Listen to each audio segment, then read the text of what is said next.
Hi there. I'm Ann Sonders, Chief Investment Strategist at Schwab, and today I am answering your questions on what to expect in the economy and markets for 2026. So let's get into them.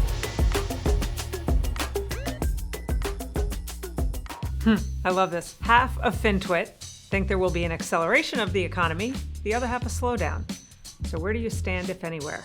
So it's almost like the or question. Is the economy strong or is it weak? And the short answer is yes. And I know it's an or question, but this has been an incredibly unique cycle. And not that any of us want to rehash the last 6 years, but you really do have to go back to the pandemic to understand why we unleashed such a unique cycle. We all remember pandemic, everything shut down all at once. And then when the stimulus kicked in, that led to a lot of pent-up demand that had to be funneled just into the goods side of the economy because the services side of the economy, not just in the United States, but globally, was completely shut down. So we saw this huge surge in that part of the economy, that goods part of the economy. Yet at the same time, we maintained recession-type conditions in the services side of the economy. But then as we worked toward the creation of a vaccine and the economy started opening back up, we actually went through a period of pent-down demand on the goods side of the economy and the pent-up demand on the services side of the economy. We saw so much subsequent weakness on the goods side of the economy, including manufacturing, that they went into their own individual recessions. You just had the offsetting strength on the part of services, which is a larger driver of the U.S. economy. It's part of this whole K-shaped nature that we've been talking about and writing about a lot, haves and have-nots, and you see it throughout the course of this cycle. You see it in segments of the economy, high-income consumers, low-income consumers, capital spending, anything AI-related versus non-AI-related. I already mentioned the services versus goods or manufacturing distinctions. So we've been in this cycle where you have these pockets of weakness that within their own sectors you could characterize as recession-level weakness, but you've had these pockets of strength in other areas. So we've had this roll-through cycle where both strength and weakness in the economy is rolled through different segments at different times, offsetting one another, meaning the bottom doesn't fall out in a traditional recession, but we have to think about this cycle a bit differently. And I don't think that aspect to this cycle ends anytime soon. All right, here's a bigger picture question. So is the Sell America theme real? And is there evidence of it in flows? So for those that don't know what that means, there is this idea that there is kind of a fire sale on American assets, the equity market. It is the case that non-U.S. equity markets, so the MSCI EFA index, which is developed international markets, the MSCI emerging markets index, actually outperforming the U.S. market, in particular the S&P 500. And that's been a phenomenon over the past year to year and a half.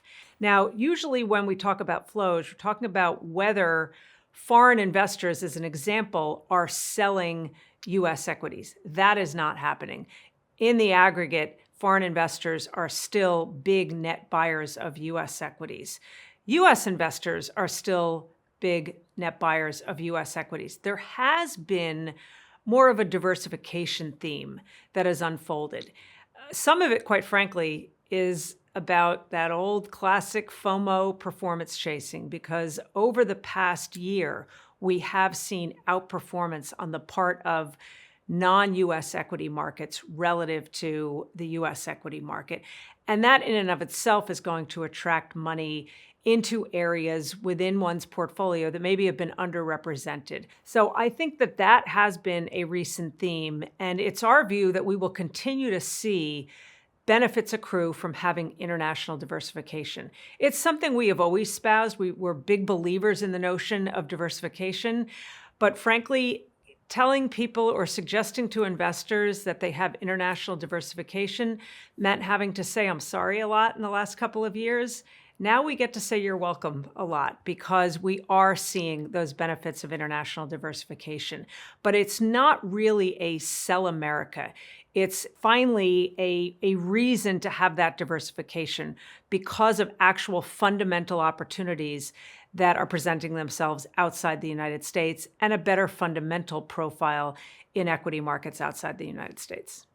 Here's a good one. How would U.S. equities behave if inflation stays sticky, but the Fed still cuts interest rates? Thank you in advance. Well, thank you. That's a very timely one. There's a lot of focus on the Fed right now for a variety of reasons. The fact that the Fed last fall embarked on another easing campaign, but like a little more than a year ago, they had to pause that easing campaign, in part because of the inflation side of the Fed's dual mandate still being sticky to the point in the question. So now the question is, okay, under those circumstances, does the Fed still opt to lower short-term interest rates? I will say that in the immediate aftermath of the most recent jobs report, which was better than expected, expectations for the Fed to step back into easing mode actually came down quite a bit. So I think we're past the point of just assuming the Fed is going to ease this year. However, let's assume they do. In an environment where inflation stays sticky or worst case scenario gets worse, I think the feeder into what the market is likely to do under those circumstances comes via the bond market. So, it's incredible to me. I talk to investors all the time who will talk about the Fed's policy as it relates to the Fed funds rate. But that doesn't have any influence on the bond market and where, say, the 10-year yield is. And the 10-year yield ties directly into many of the rates that matter to us as individuals, as consumers, as home buyers. The 30-year fixed mortgage rate is tied to the 10-year yield. So what we could have happen is would be a repeat of what happened about a year and a half ago when the Fed cut interest rates by a full 1 percentage point. That's the Fed funds rate. Yet over that same period of time, the 10-year yield went up by 1 full percentage point. So the bond market was sending a message to the Fed, you might be easing either prematurely or too much in light of inflation staying sticky.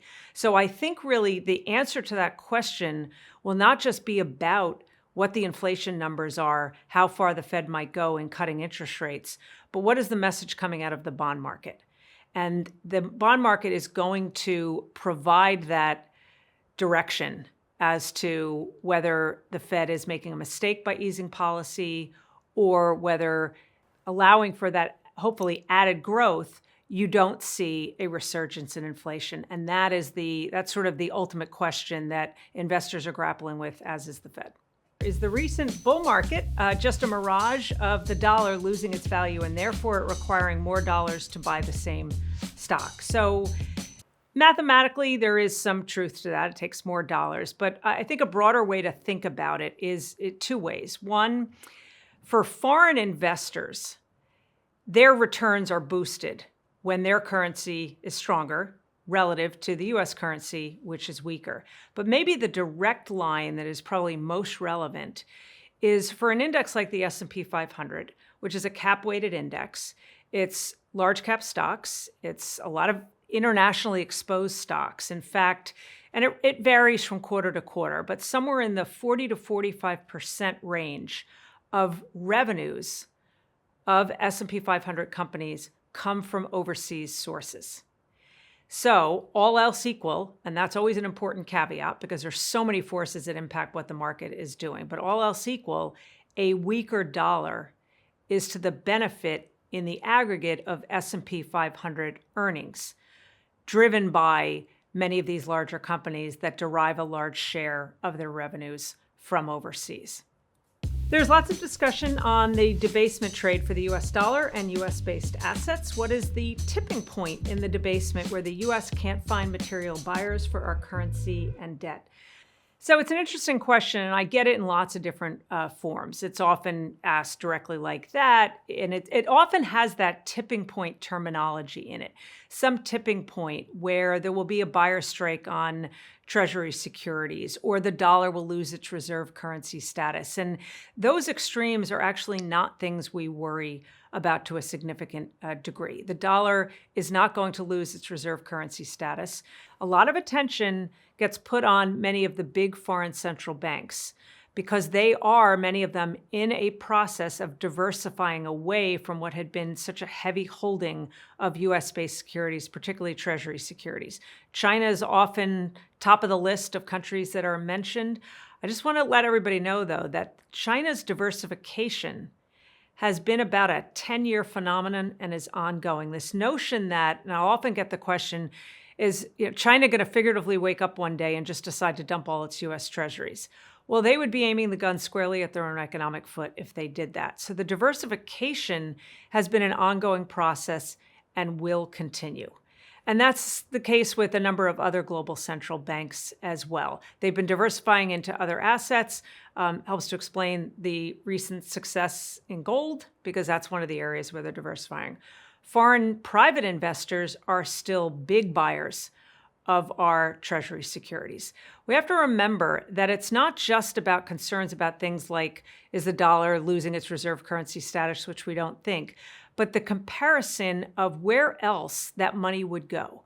It's still the case that almost 90% of transactions globally, foreign currency transactions globally, have the dollar on one side of the trade or another. There is no real competition in terms of the liquidity and the strength and the stability and the safety of our bond market.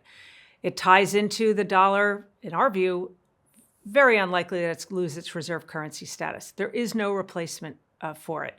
It's certainly not the Chinese yuan. It's not the euro. The euro it's a currency representing a very powerful economic bloc, but with 17 individual bond markets, which just simply cannot compete with the liquidity and safety associated with the Treasury market. So I think we have to get out of sort of the headlines and truly understand the mechanics of this. The dollar isn't going to lose its reserve currency status. We're not going to default on our debt. We can pay these debts. Will there continue to be diversification away from such heavy holdings, particularly on the part of foreign central banks? Yes, but again, that's been a long-term phenomenon that is likely to continue, and we don't anticipate there to be some sort of moment in time tipping point associated with this. Hey, thanks for sending in your questions. We'd love to see more, so don't forget to comment below. And to find more great educational content, visit schwab.com/learn or on the Charles Schwab YouTube channel.